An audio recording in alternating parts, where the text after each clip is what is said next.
¿Cómo es posible que una nación, justo después de una revolución por la libertad, acabe en manos de un dictador? Bueno, esta es justo la pregunta que Karl Marx se hizo y que intentó responder en una de sus obras más brillantes.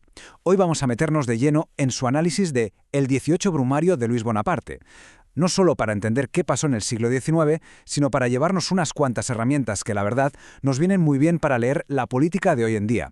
Venga, empezamos fuerte con esta cita que es famosísima. Marx la usa para marcar el tono de todo lo que va a contar.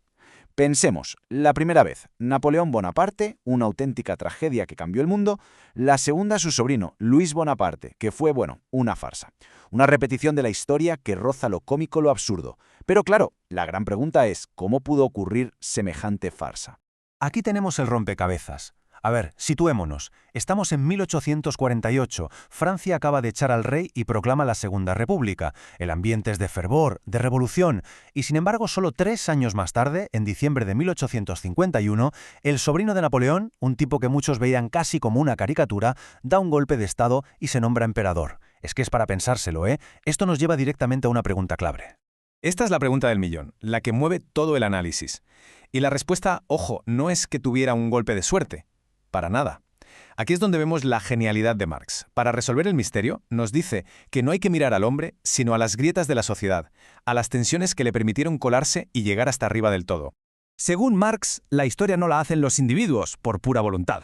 La hace la gente, claro, pero siempre dentro de unas circunstancias que no han podido elegir.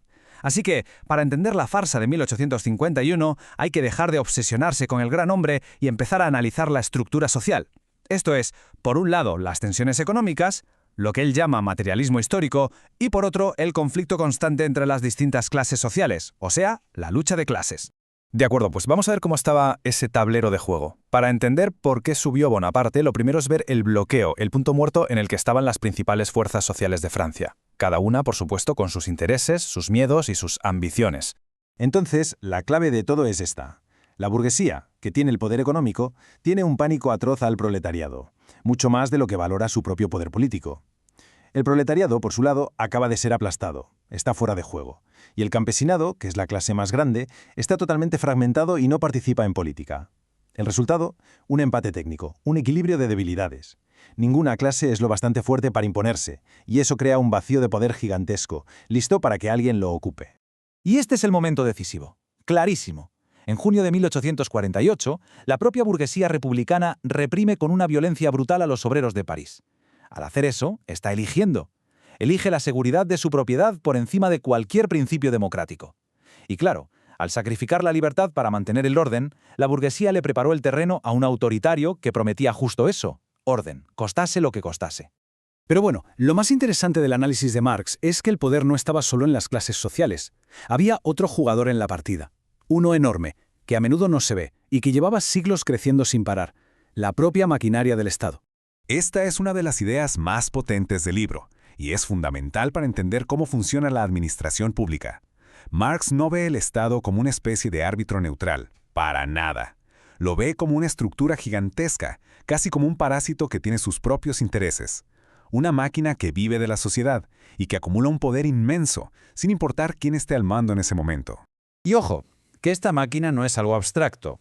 Está hecha de carne y hueso.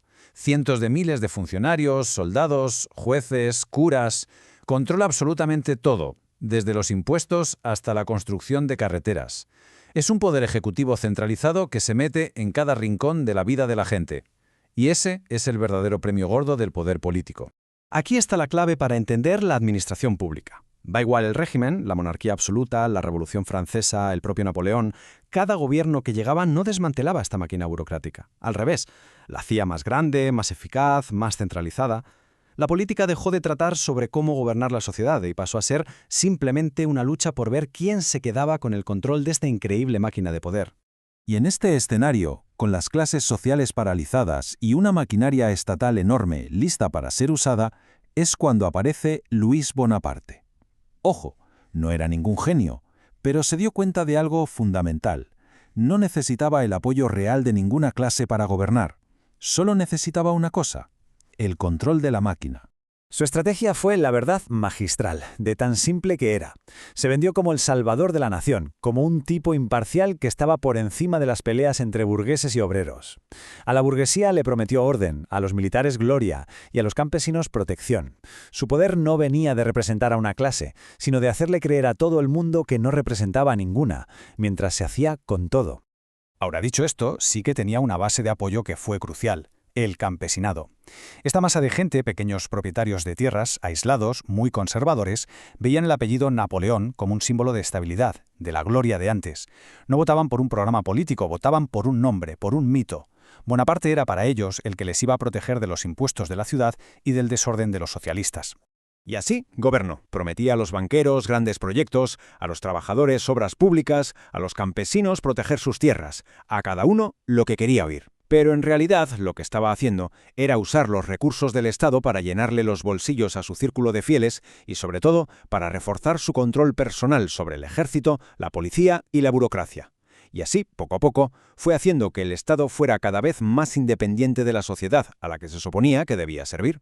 Vale, y todo esto, que pasó hace más de 170 años, ¿por qué nos debería importar hoy? Pues porque su relevancia es sencillamente asombrosa. Nos da un modelo para entender fenómenos políticos que, la verdad, no paran de repetirse. El punto central de todo esto es que la historia política muchas veces no es más que el reflejo de luchas sociales y económicas que van por debajo. El ascenso de Bonaparte no fue un accidente, fue el resultado lógico de una sociedad rota que prefería el orden a la libertad, y eso permitió que el poder ejecutivo, la burocracia del Estado, se independizara por completo de la sociedad.